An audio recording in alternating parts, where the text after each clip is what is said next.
Hello students, welcome to definite success Pathshala. इस पाठशाला में मैं आपकी हिंदी एजुकेटर डेली आपके लिए हिंदी का कोई ना कोई टॉपिक लेकर आती जरूर हूँ। तो आज भी कोई टॉपिक लेकर आई हूँ, यानी कि आज का जो टॉपिक लग रहा है वो है क्लास 12th हिंदी कोर के स्टूडेंट्स के लिए। याद रखिए कि हिंदी में हमारे दो कोर्स चलते हैं, कोर और इलेक्टिव, और दोनों में ही बुक्स अलग अलग होती हैं। जैसा कि मैंने बोला आपको कि आज हम करा रहे हैं कोर, तो इसकी जो है दो बुक है, आरोह भाग 2 और विधान भाग 2। आज हम कर रहे हैं आरोह भाग 2। आरोह भाग 2 हमारी जो है उसमें भी दो खंड में विभक्त है, काव्य खंड और गद्य खंड। काव्य खंड हम शुरू करा चुके हैं, आज जो हम कर रहे हैं ये इसका तृतीय अध्याय है। तृतीय अध्याय कविता के बहाने और बात सीधी थी पर, ये दो कविताएं हमने पढ़ी कुंवर नारायण जी की। तो अब इनके हम करने जा रहे हैं मोस्ट इंपॉर्टेंट क्वेश्चन, यानी कि अति महत्वपूर्ण प्रश्न।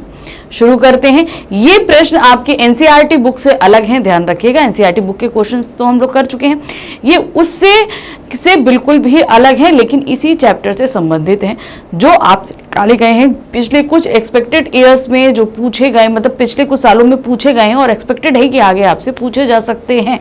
तो उन्हीं को मिक्स करके हम यहाँ पर लेकर आए हैं। शुरू करते हैं। सबसे पहला प्रश्न है, कविता के बहाने कविता का प्रतिपाद्य बताइए। मैंने आपको पहले ही बताया था कि हमें कविता का सार लिखना है। याद रखिए, सार, सारांश, ये दोनों चीजें अलग अलग होती हैं। सार का तात्पर्य होता है कि पूरे पाठ में जो बताया गया है उसे 2 से या 3 लाइन के अंदर हम उसे कंप्लीट कर दें। तो ये हमें यहाँ पर सिर्फ एक पोयम पूछी है कविता के बहाने, जिसमें 3 पैराग्राफ के अंदर हमें चिड़िया, फूल और बच्चों के माध्यम से कविता के स्वरूप को बताने की कोशिश की गई है। उसी कविता का सार रूप यहाँ लिखना है और साथ ही साथ अपनी तरफ से उसकी कुछ महत्वपूर्ण चीजों को भी हमें यहाँ पर लिखना है। कैसे है देखिए, कविता एक यात्रा है जो चिड़िया, फूल से लेकर बच्चे तक की है। एक ओर प्रकृति और दूसरी ओर भविष्य की ओर कदम बढ़ाता बच्चा।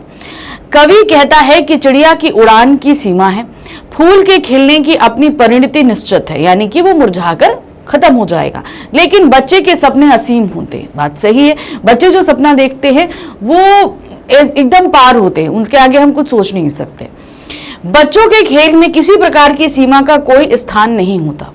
कविता भी शब्दों का खेल है और शब्दों के इस खेल में जड़, चेतन, अतीत, वर्तमान और भविष्य सभी उपकरण मात्र हैं। यानी कि जब हम कविता लिखते हैं तो उसमें जड़ अर्थात प्राकृतिक वस्तु, चेतन यानी कि जितने प्राणी मात्र हैं उनको हम लेते हैं, अतीत लेते हैं यानी कि पास्ट, प्रेजेंट, फ्यूचर को भी उसमें हम शामिल करते हैं। ये सारी चीजों को लेकर हम कोई ना कोई कविता की रचना कर डालते हैं।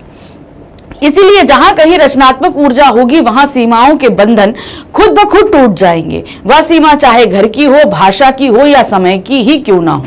तो देखिए, कविता का सार हमने यहां तक आपको बताया कि ये बच्चे किसी प्रकार की सीमा में कोई स्थान नहीं होता। यहां तक हमारा जो है वो सार रहा। उसके बाद कुछ लाइनें हमने अपनी तरफ से जोड़ी जो इस पाठ कविता से संबंधित थी, कि किस तरीके से पाठ में बताया गया है और उसे कविता से किस तरीके से सिमिलर किया गया है। तो हमेशा प्रतिपाद्य में आपको यही चीजें लिखनी। किसी भी कविता का, किसी भी पाठ का आपसे प्रतिपाद्य पूछ लिया जाए, आप इसी तरीके से इसका आंसर देंगे। कविता के बहाने कविता के कवि को क्या आशंका है और क्यों? अब उसको किस चीज की आशंका, किस चीज का डाउट है? देखिए, उसने ये जो लिखी कविता हमारे सामने, उसमें उसने कविता के महत्व के बारे में बताया कि चिड़िया जो है वो उसके महत्व को नहीं समझती क्योंकि उसकी अपनी एक सीमा है। फूल नहीं समझ सकता क्योंकि उसकी एक परिणति है, उसके बाद खत्म हो जाएगा। लेकिन बच्चों से सिमिलर किया क्योंकि बच्चे के सपने असीम होते हैं, वो हमेशा कोई ना कोई सपने देखता रहता है। तो इस दर्द के माध्यम से उन्होंने सिर्फ ये बताने की कोशिश करी कि जैसे कि वर्तमान समय चल रहा है, हम इतना ज्यादा आधुनिकीकरण और औद्योगिकरण की तरफ बढ़ रहे हैं, प्रैक्टिकल होते जा रहे हैं, तो कहीं ऐसा ना हो कि कविता का अपना अस्तित्व ही कहीं खत्म हो जाए। तो इसकी इंपॉर्टेंस बताने के लिए उनको एक यही सबसे ज्यादा डर था। इस कविता में कवि को कविता के अस्तित्व के बारे में संदेह है। उसे आशंका है कि औद्योगिकरण के कारण मनुष्य यांत्रिक होता जा रहा है। यांत्रिक मतलब हम मशीनी होते जा रहे हैं। अब देखिए, हम मशीन के हिसाब से ही पूरा दिन चलते रहते हैं, चलते हैं ना। उसके पास भावनाएं व्यक्त करने या सुनने का समय नहीं है। आपसे ये बोला जाए कि बैठ के भाई थोड़ी देर पेपर ही पढ़ लो, तो आप कहोगे भाई हमारे पास समय नहीं है, हमको चलना है, जल्दी ये करना है वो करना है। तो भाई कविताएं तो और दूर की, भाई न्यूज़पेपर तो ऐसा होता है कि हमें प्रेजेंट का जो है काफी हद तक एक स्वरूप खींचकर हमारे सामने रखता है, लेकिन कविताएं हमारी भावनाओं से जुड़ी होती हैं। तो हम इतना यांत्रिकी हो गए हैं कि अपनी भावनाओं को भी इतना इंपॉर्टेंस नहीं देते हैं।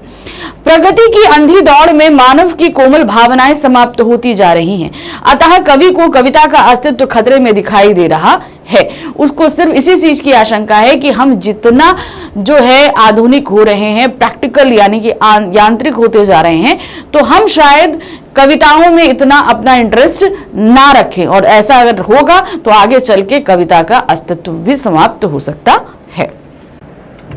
प्रश्न संख्या 3 है, कवि कुंवर नारायण की भाषा शैली पर प्रकाश डालिए। अब उनकी लिखित हमने 2 कविताएं इसमें पढ़ी है ना, अब उन्हीं दोनों कविताओं के आधार पे उनकी भाषा शैली पर हमको टिप्पणी करनी है। तो देखिए क्या है, कवि ने कविता के बहाने और बात सीधी थी पर इन दोनों कविताओं में सामान्य बोलचाल की भाषा, खड़ी बोली का सहज प्रयोग किया है। तो अब देखिए कौन सी है, सामान्य बोलचाल की भाषा है और साथ ही साथ खड़ी बोली भी है। कवि ने अपनी दोनों कविताओं में तत्सम तद्भव युक्त शब्दावली का इस्तेमाल किया, दोनों तरह की शब्दावली है।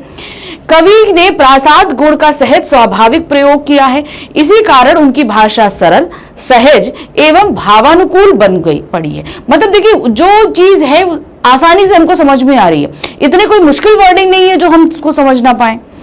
कवि ने दोनों ही कविताओं को छंद रहित लिखा है, इसमें किसी भी तरह का छंद नहीं है, यानी कि ये एक छंद मुक्त कविता है।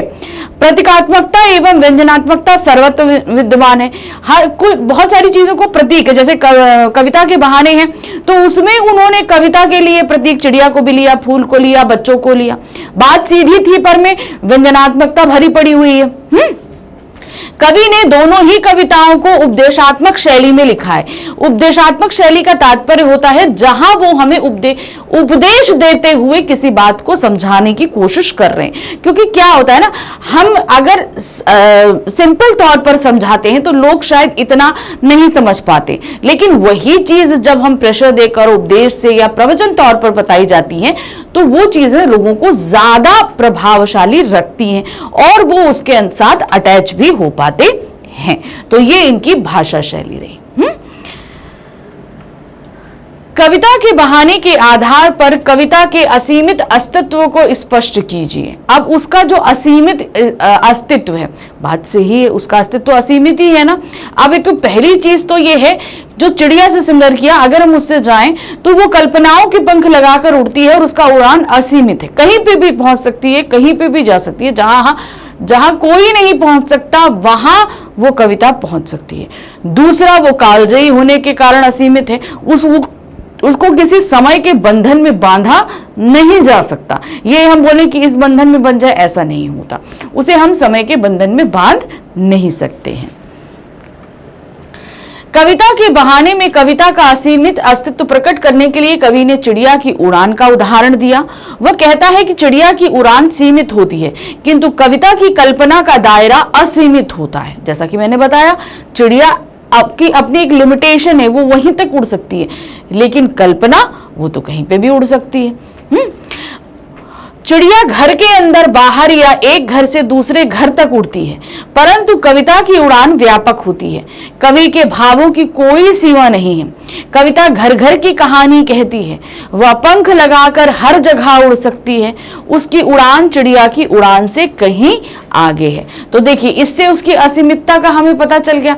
दूसरा उदाहरण आप फूल के माध्यम से भी दे सकते हैं, क्योंकि वो समय के बंधन में नहीं बंधी है, इसलिए वो भी असीमित है, क्योंकि वो एक बार खिलेगी तो हमेशा खिली रहेगी ना, तो इसलिए वो कहीं पे भी बंधी नहीं है। अब आते हैं प्रश्न संख्या 5 पर। बात सीधी थी पर कविता का प्रतिपाद्य स्पष्ट कीजिए। दूसरी कविता जो हमारी थी, और इसी से संबंधित दूसरा प्रश्न है, बात सीधी थी पर कविता का संदेश स्पष्ट कीजिए। अब यहाँ पर प्रतिपाद्य का तात्पर्य तो आप लोग समझते ही हो, मैंने अभी तक आपको इतनी बार समझा दिया कि सार उसका लिखना है और कुछ चीजें अपनी तरफ से भी व्यक्त करनी है कि उस कविता में हमें क्या समझाने या क्या करने की कोशिश की गई है। अब यहां पर संदेश, जब हम उसका सार लिखेंगे तो संदेश स्वाभाविक रूप से उसके अंदर आ जाएगा कि आखिर वो क्यों लिख रहे हैं, उन्होंने ये कविता खास तौर से हमारे सामने क्यों रखी है, कि भाई लोग समझ सके कि जब भी आप अपनी बात को व्यक्त करना चाहते हैं, कहना चाहते हैं, कविता लिखिए, कुछ भी करिए, हमेशा उसे सरल और सहज शब्दों में ही व्यक्त कीजिए। क्योंकि जहां हम सौंदर्यीकरण पे, भाषा के सौंदर्यीकरण पर आ जाते हैं, वहीं से हम भाषा को मुश्किल बनाना शुरू कर देते हैं और तब सामने वाला जो है हमारी बात को समझ नहीं पाता। तो बेसिकली हमें आडंबर यानी कि दिखावे से बचना है, खास तौर से जब हम बात करें या कविता या लेख इत्यादि लिखें। अब देखिए क्या है, इस कविता में कवि ने कथ्य और माध्यम के द्वंद्व को उकेरा है। कथ्य यानी क्या हुआ, जो बात हम कहना चाह रहे हैं, माध्यम क्या थी, भाषा, इन दोनों में द्वंद्व हो गया। जबकि देखिए कथ्य क्या होता है, बात, हम अपनी बात कहने के लिए भाषा का माध्यम ही लेते हैं, भाषा का माध्यम लेते हैं, लेकिन हम कभी कभी क्या करते हैं, हम उस भाषा से ही मुश्किल कर देते हैं, जिससे इन दोनों में लड़ाई शुरू हो जाती है कि हम जो बात कहना चाह रहे हैं वो कह नहीं पाते और भाषा अपने में ही भागती रहती है, क्योंकि हम उसमें बहुत मुश्किल शब्दों का इस्तेमाल कर रहे होते हैं। तथा भाषा की सहजता की बात कही है कि दूसरी बात उन्होंने क्या की है कि भाषा एकदम सरल और सहज होनी चाहिए। सहज का तात्पर्य आप लोग समझते हैं, बहुत जगह ये सहज शब्द आता है, इसका मतलब क्या होता है, इसका मतलब ये होता है कि सामने वाला उसको सरलता से एक्सेप्ट कर सके। एक्सेप्ट करने का तात्पर्य क्या होता है, उसे समझ में आ सके। हर बात के लिए कुछ खास शब्द नियत होते हैं। अगर कोई भी बात हम कह रहे हैं तो उसके लिए कुछ पर्टिकुलर शब्द जो हैं वो आपके होते हैं।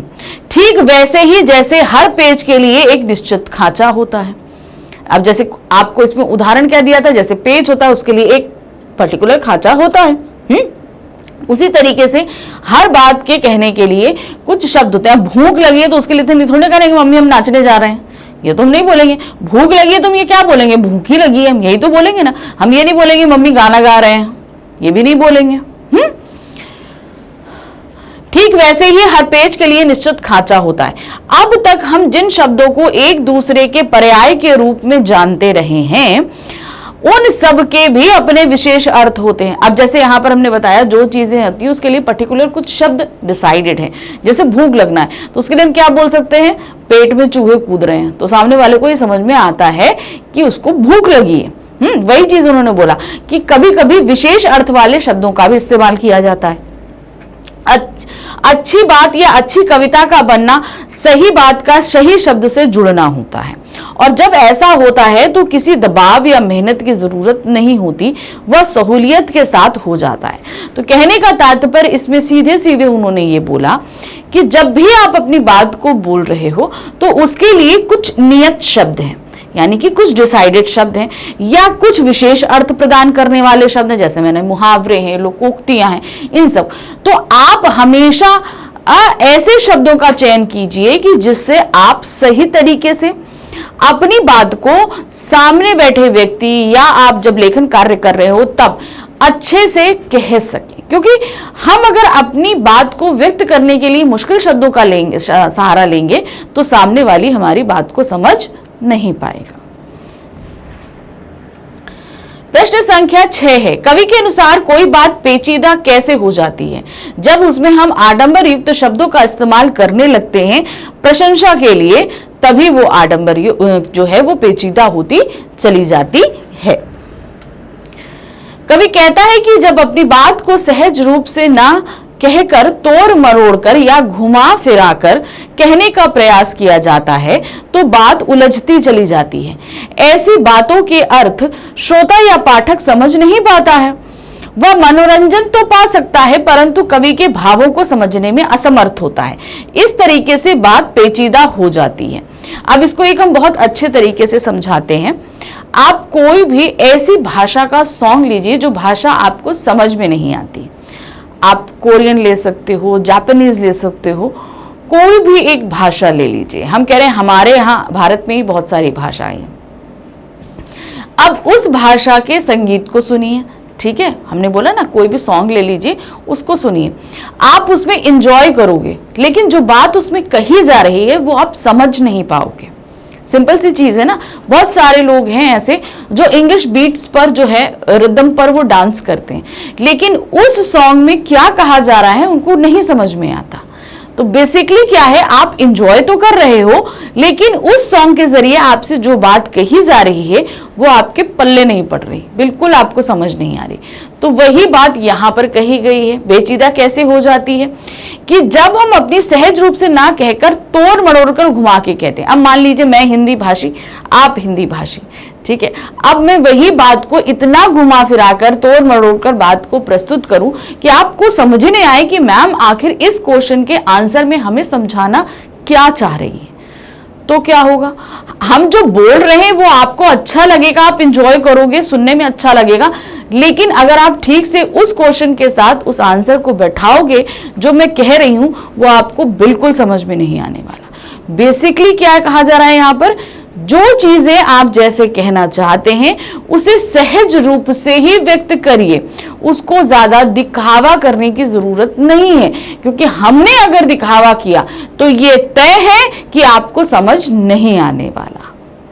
तभी बात पेचीदा हो जाती है। जैसा कि इसमें बोला गया है कि हम सहज रूप से ना कहकर तोड़ मरोड़ कर या घुमा फिराकर कहने का प्रयास किया जाता है।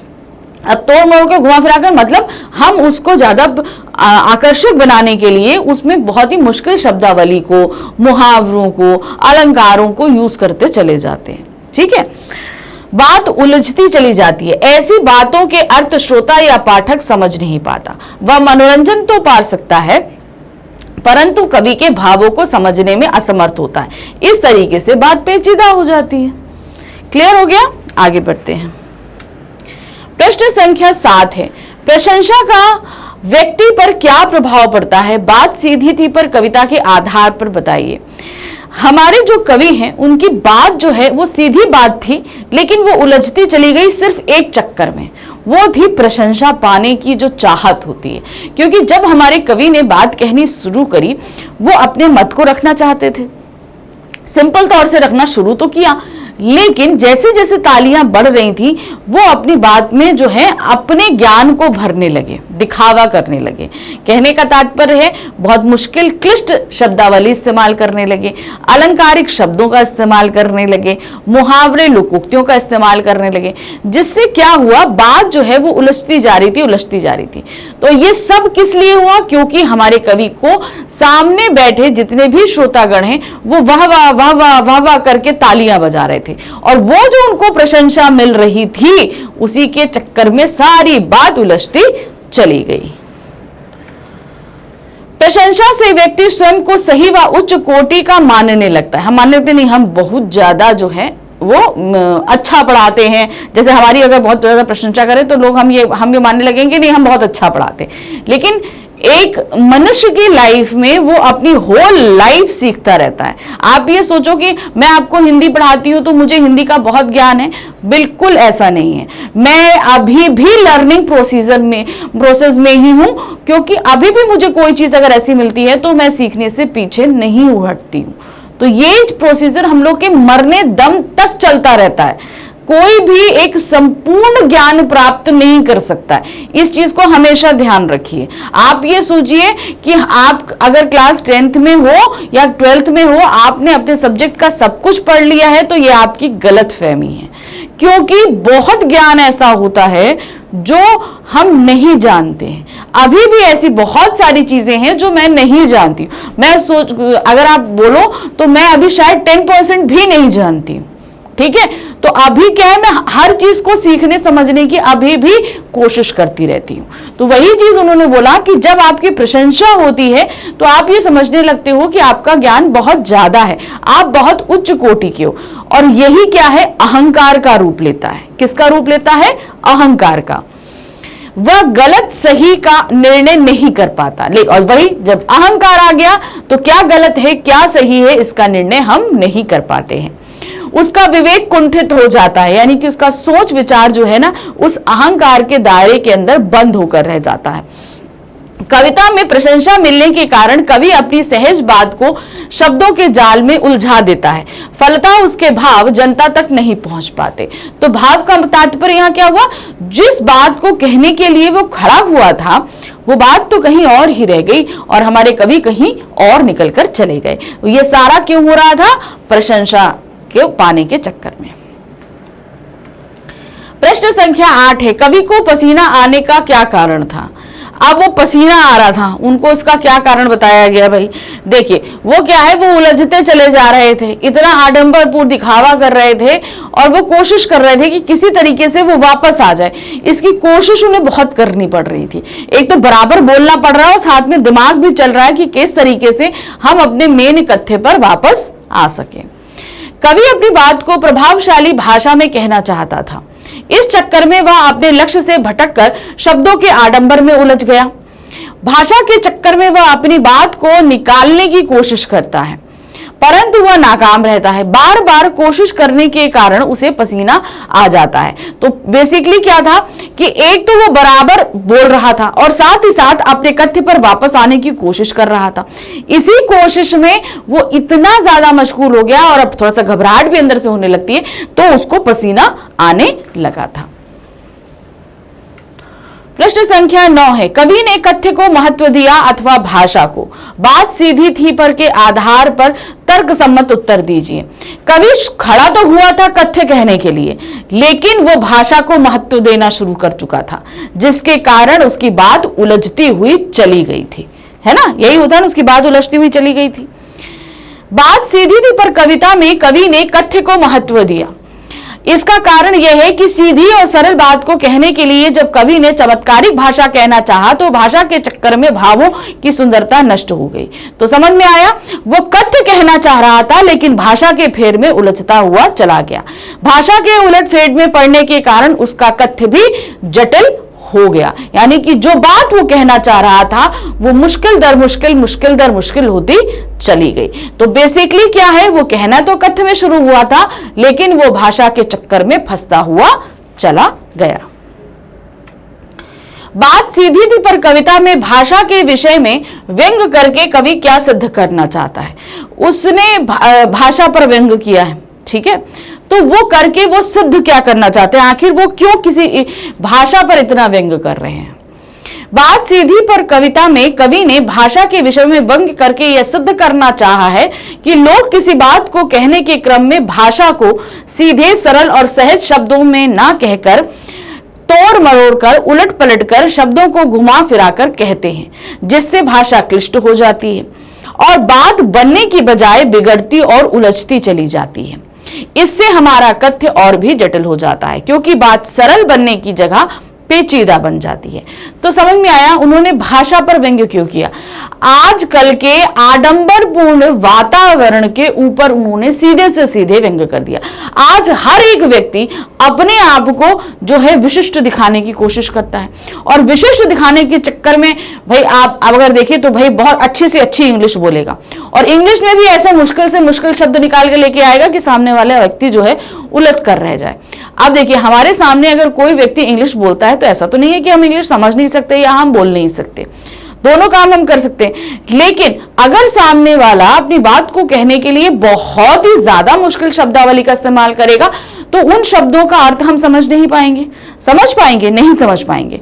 तो वही चीज है, अपने आप को उच्च दिखाने के चक्कर में इतनी मुश्किल भाषा का इस्तेमाल लोग करने लगते हैं, दिखावा करने लगते हैं। तो उसी पर इन्होंने व्यंग्य किया है कि हम अगर अपनी कोई बात कहना चाहते हैं तो सीधे से सरल शब्दों में आप कह दीजिए। भाषा को इतना मुश्किल क्यों कर देते हैं कि आपकी बात सामने वाले को समझ ही ना आए? तो फिर आपके बोलने का क्या मतलब? हम अगर बोल रहे हैं, हम जैसे हम आप सभी को हम पढ़ा रहे हैं और हम पढ़ाने के लिए ऐसे शब्दों का इस्तेमाल करें कि आपको एकदम ऊपर से निकल जाए, कुछ समझ नहीं आए, तो मेरे पढ़ाने का क्या मतलब? ठीक है, मैं क्यों पढ़ा रही हूं, किस लिए पढ़ा रही हूं?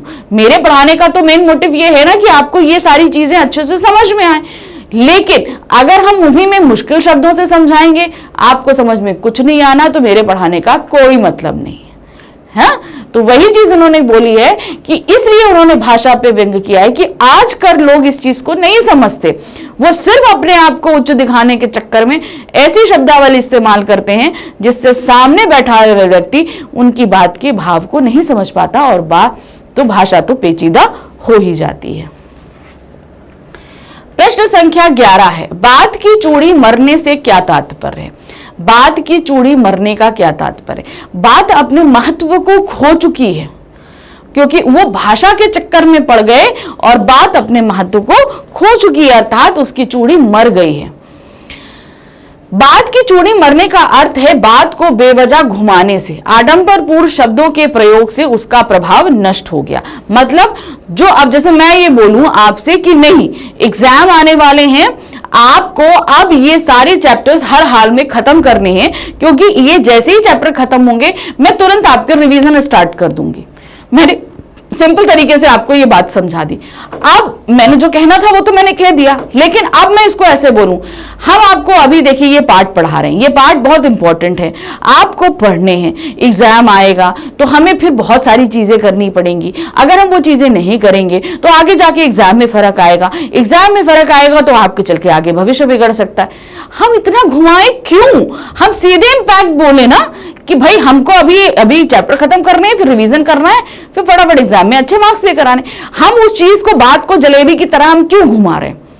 तो वही चीज उन्होंने बोली है कि अर्थ बेवजह मरने का तात्पर्य कि हम जो बात कहना चाह रहे हैं वो आप तक पहुंच ही नहीं रही है, आप तो कहीं से और कहीं चले गए। जिस प्रकार पेज की चूड़ी मरने से उसका यथा स्थान निश्चित खांचे के नष्ट हो जाने से कसाब नष्ट हो जाता है। अब देखिए, अब यही लाइन ले लो, ठीक है, ये लाइन है ना, उसका यथा स्थान निर्मित खांचे के नष्ट होने से कसाब नष्ट हो जाता है। अब ये लाइन है, मुश्किल है, सिंपल वो बोल रहे हैं कि पेज की चूड़ी मर जाती है तो वो अपनी सही जगह पर नहीं रह पाता है, कसाब नहीं देता है उसमें, है ना। अब इसी लाइन को कितना मुश्किल बनाकर लिख दिया गया, जिसमें आपको समझने को भी 2-3 मिनट लगा। ठीक है, सिंपल है, अगर आप ये चीज लिख दो तो आसान हो जाएगा। वैसे ही भाषा के अनावश्यक विस्तार से बात का प्रभाव कम हो जाता है। हम भाषा बहुत ज्यादा शब्द बोलने लगे तो जो बात हम कहना चाहते हैं, जो प्रभाव हमारे सीधे कहने पर पड़ता, वो उसका महत्व खत्म हो जाता है। मूल बात शब्दजाल में उलझकर रह जाती है।